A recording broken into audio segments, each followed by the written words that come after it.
Hi everyone, welcome back to my channel. I'm Ria Jose and this is Diyosa Life TV. Today we have a huge unboxing. Literally huge product. This is from realme TechLife. If you want to watch the unboxing of the realme TechLife robot vacuum, keep on watching.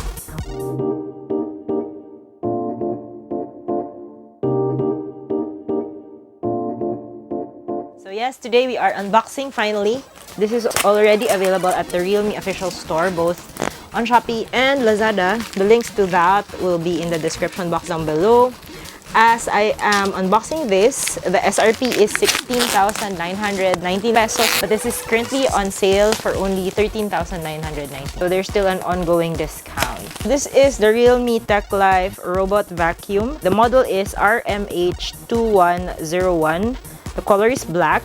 Obviously, the brand is realme TechLife, one piece only. The net weight of the product is 3.3 kilograms and the gross weight of the entire package is 5.98 kilograms. Let's go. Let's open this box. I appreciate that there are two boxes for people like me who are clumsy and unsure about unboxing the product. So if you are unboxing it, receiving something and unboxing it for the first time, it's good to just open the plastic first and then examine the packaging to see which side you can open.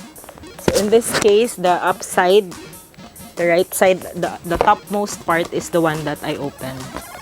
Okay. And then let's remove the box. Ito na siya. Medyo may dent lang, oh. But okay lang. See? So if it's not handled properly, so magka-dent siya or mabutas yung outer box, it's okay kasi there's another box pa inside.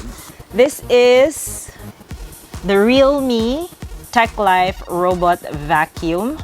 The model is RMH2101 and the generic name is robot vacuum. This is color black. Obviously, from the packaging, you can see it's color black. And it has several key features, which I'm going to share with you guys right now. You can see it at the back naman. Ayan. I'm going to talk about it a little bit more right now. There are three key features actually that I'm very excited about because even if it sounds like quite techy to a lot of people, these three features are practical and very helpful for a lot of you guys. The first one is it has a 2-in-1 vacuum and mopping function. So there are three modes. It can vacuum, it can mop, and it can vacuum and mop. Ikaw yung pipili. So you will be the one choosing which mode to assign to a room that is going to be clean. For wooden floors and probably floors with carpeting or rugs, it's best to just set it to vacuum mode. And then for places such as the kitchen, you can use the vacuum and then mop, especially if the flooring of your kitchen is tiles. So it's best to use the vacuum and mopping function. And then for rooms, for example, like not the shower room mismo, but in your toilet and bath area, you can also use the mopping function. The second key feature that I want to share that is super interesting to me is the LiDAR smart mapping function. Smart mapping and navigation function. This one has 38 high precision sensors and the sensors work together so that the robot can properly navigate throughout your room. And it has a smart mapping system. Ibig sabihin, you can just turn it on and it will map out the room that you want to be clean. It also has an intelligent surface adaptation technology.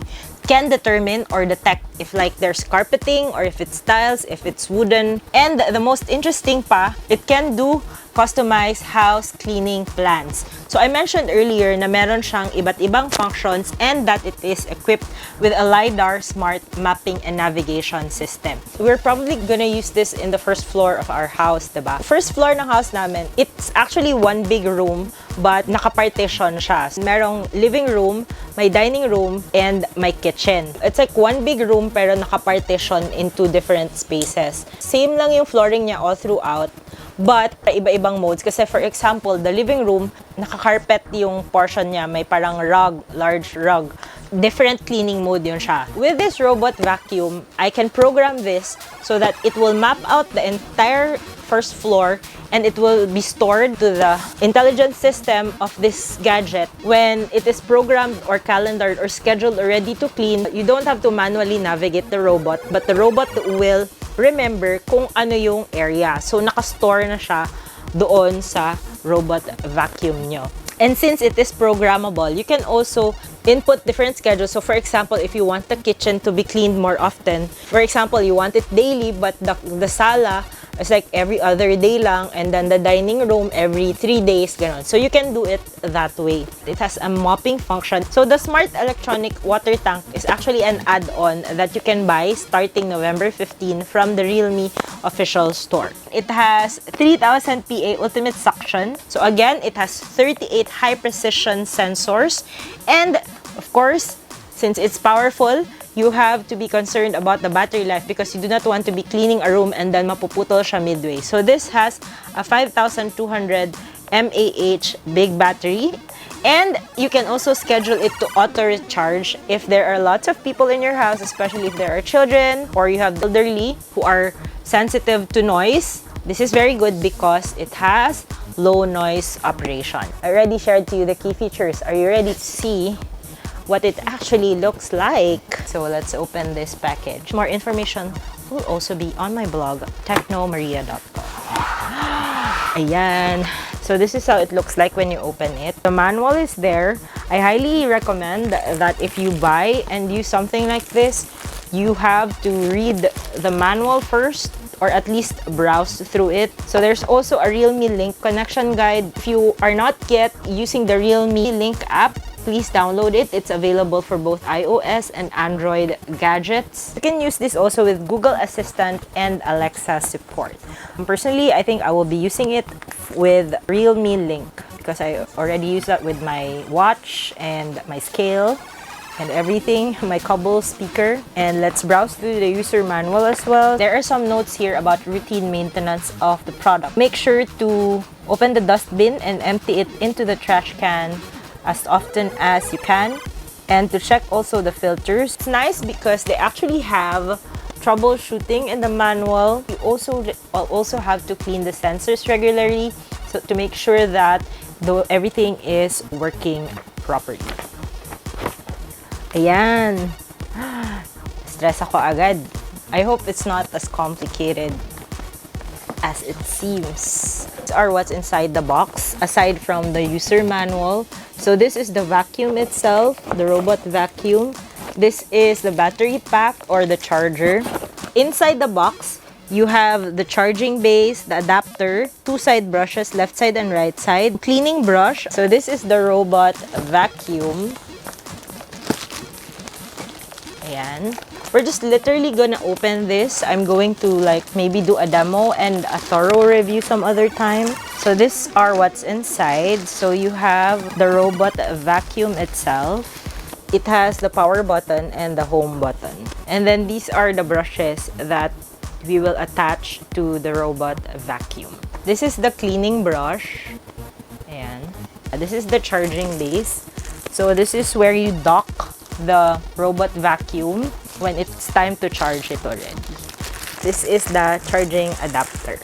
Ayan. So flat lang siya. And then, ayan.